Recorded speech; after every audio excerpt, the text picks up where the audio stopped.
Bagi orang yang sedang di dalam masalah atau di dalam masa sulit, kasih sekecil apapun itu sangat besar bagi mereka dan memberikan pengharapan.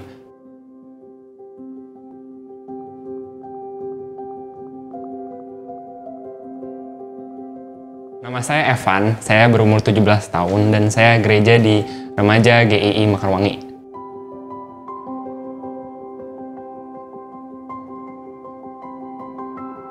Menurut aku sih, memberikan perhatian itu sebuah action aktif ya, dimana kita peduli dan mengasihi seseorang terlepas dari apa yang kita rasakan. Tuhan kan sudah mengasihi kita ya. Nah, walaupun kita manusia yang kecil, kita juga berdosa dan mungkin tidak layak bagi Tuhan ya. Tapi karena kasih Tuhan, kita tetap dipeduliin. Ketika saya baca Yohanes ya, ketika Tuhan Yesus masih ada di dunia ini, dia memberikan perintah sih, bukan sebuah ajakan, tapi sebuah perintah untuk kita mengasihi orang lain, baik dia Yahudi atau bukan, baik Samaria. Maksudnya itu kita nggak boleh nganggep mereka, ngelihat mereka latar belakangnya gimana, kita harus mengasihi.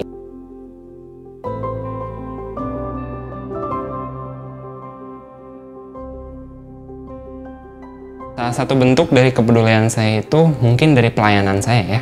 Pelayanan saya itu memberikan gift ulang tahun kepada teman-teman saya di lokasi. Nah, alasannya itu karena dulu saya itu bisa pelayanan musik ya di remaja, di wadah dewasa, tetapi sejak pandemi, kesempatan itu diambil dari saya. Dan ketika saya ditawari oleh kokoh pembina saya untuk melayani dengan cara memberikan gift, saya merasa ini kesempatan yang begitu bernilai dan berharga ya. Oleh sebab itu, saya juga melakukan ini karena ini mungkin kesempatan untuk memberikan kasih yang Tuhan telah berikan kepada saya.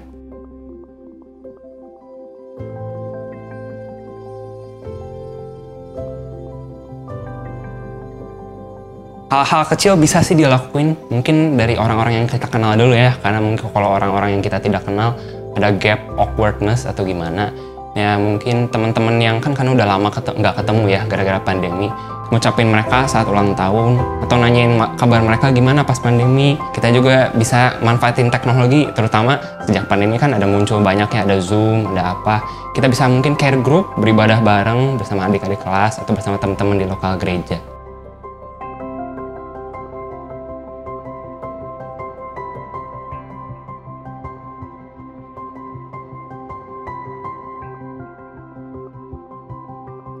Nah, care group aku pertama masuk rada awkward ya, waktu pertama diajak sama Cici, salah satu Cici di gereja ini, karena digabungin sama anak-anak lain. Tetapi saya tuh benar-benar ngerasa diberikan perhatian ketika saya sakit, walaupun kita nggak kenal deket, tetapi ketika saya sakit, anak-anak gereja ini dan juga Cici ini langsung peduli, mereka langsung nanyain kabar, kayak tiap hari sudah sembuh belum, di mana tugasnya, bisa catch up nggak.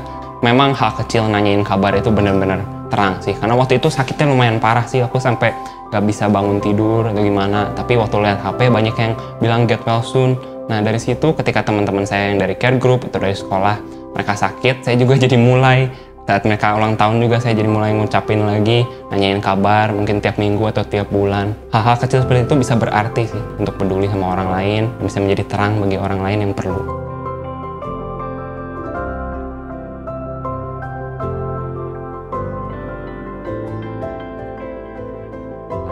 Berada di dunia ini ada tujuan. Saya yakin bahwa tujuan itu berhubungan dengan kasih. Tujuan aku mungkin untuk sekarang itu untuk melayani. Ya, Tuhan itu ketika Tuhan Yesus datang ke dunia, tentunya dia raja, dia juga Tuhan ya. Tetapi dia yang posisinya begitu tinggi, jauh dibanding manusia. Dia mau membasuh kaki muridnya yang manusia kecil yang berdosa. Dan saya juga sebagai manusia juga, saya ingin mengasihi orang lain sih. Oleh sebab itu, saya ingin melakukan yang terbaik dan berusaha sekecil apapun untuk mengasihi orang lain. Walaupun memang terkadang mungkin mereka merasa aneh atau mereka tidak akan membalas kasihnya, tapi setidaknya saya sudah melakukan yang terbaik. Ketika kita memberikan kasih kepada orang lain atau kita memberikan perhatian, sekecil apapun, kita dipakai oleh Tuhan ya, menjadi terang di dalam kegelapan yang mungkin orang lain hadapi. Karena bagi orang yang sedang di dalam masalah atau di dalam masa sulit, kasih sekecil apapun itu sangat besar bagi mereka dan memberikan pengharapan. Dan kita juga bisa menjadi garam atau terang dunia dalam hal itu. Bapak Ibu, teman-teman sekalian, mari kita mulai memperhatikan orang lain dan saling peduli, saling mendoakan. Karena dengan rasa peduli kecil yang didasari oleh kasih, kita bisa memberikan pengharapan kepada sesama. Tuhan Yesus memberkati.